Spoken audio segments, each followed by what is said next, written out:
Syederlun, seorang polisi wanita Aibda Evi Saptaryani, mendapat tamparan dari anggota Partai Politik Prima saat mengawal aksi unjuk rasa di depan gedung KPU RI Jakarta Pusat.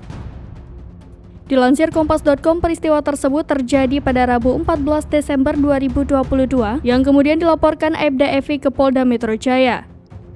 Dalam laporannya, Evi melaporkan seorang peserta unjuk rasa sekaligus anggota Partai Prima bernama Ersa Elisa berusia 25 tahun yang saat kejadian sedang berdemonstrasi bersama kader lainnya.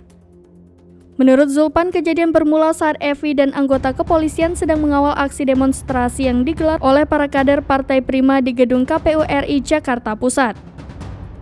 Pada saat demonstrasi berlangsung, terjadi aksi saling dorong antara massa aksi dan petugas yang bertugas melaksanakan pengamanan. Terlapor yang berada di barisan massa aksi tiba-tiba mendekati korban dan langsung memukul dengan tangan kosong.